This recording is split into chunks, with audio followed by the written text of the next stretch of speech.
Quels sont les électeurs? On a vu que ce sont des villes, des grandes villes, il y a quelques moyennes villes comme Besançon, je crois, ou c'est ça, Tours, voilà. Ouais. Mais en gros, c'est ce qu'on appelle des métropoles. Hein, et ils ont failli gagner à Toulouse et à Lille. Là, le programme aurait été encore plus parlant et probant.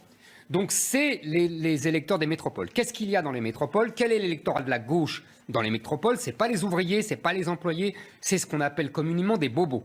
C'est-à-dire les gens qui sont plus jeunes, diplômés, qui ont un salaire correct sans être mirobolant, qui ont un certain mode de vie, qui pensent que l'existence, c'est manger bio et rouler à vélo, qui pensent que l'immigration, c'est les livreurs des libéraux, et que l'histoire, ils ne savent pas que l'histoire est tragique, pour reprendre la vieille expression de Raymond Aron sur Giscard. D'ailleurs, ils ne savent pas forcément ce qu'est l'histoire.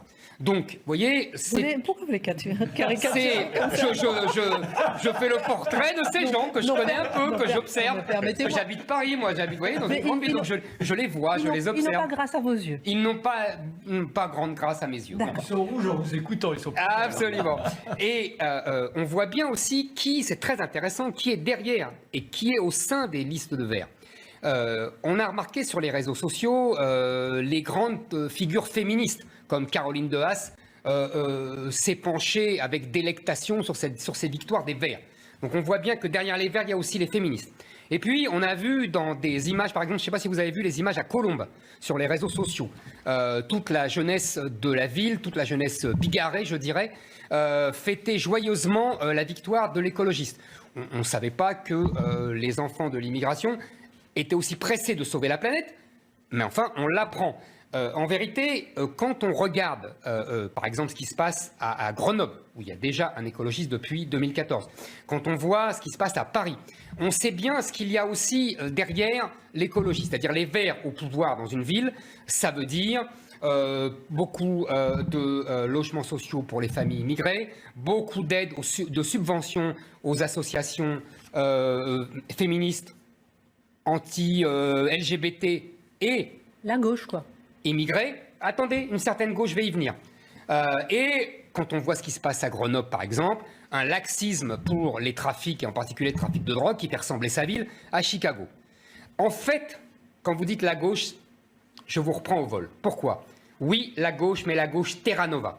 Il y a quelques années, Terra Nova, qui était le cercle de réflexion proche du PS, avait recommandé au PS d'abandonner l'électorat ouvrier et populaire blanc pour le remplacer par une alliance composite de féministes, de jeunes femmes diplômées dans les grandes métropoles, d'enfants de l'immigration et de bobos.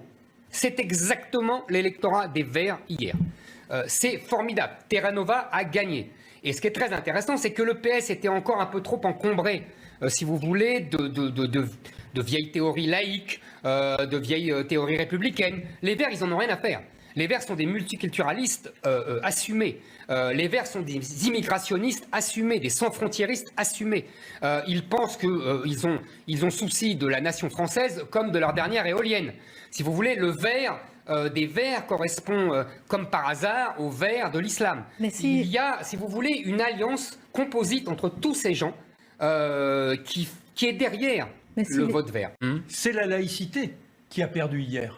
C'est la laïcité que l'on a tuée hier. Ça, on va le voir dans les mois qui viennent. C'est-à-dire que, en l'occurrence, si on prend en référence Grenoble, à Grenoble, souvenez-vous, les incidents de l'année dernière, il y a un an exactement, les femmes dans les piscines à plusieurs reprises, qui voulaient se baigner à tout prix avec la burqa, etc. Mais l'exemple de Grenoble est excellent. Mais bien sûr. Le maire a mis des semaines avant de dire que le règlement de la piscine interdisait aux femmes en burkini de venir. Il est sous pression des islamistes. Donc vous dites comme Éric Zemmour, écolo, immigration. Oui, c'est-à-dire que malheureusement, derrière un étendard auquel je serais plutôt sensible, eh bien pour autant, on oublie ce qu'est la nation, ce qu'est la laïcité. Aujourd'hui, on a saccagé cet emblème de notre République qui faisait que nous étions un peuple ouvert, mais un peuple qui ne voulait pas entrer dans le communautarisme.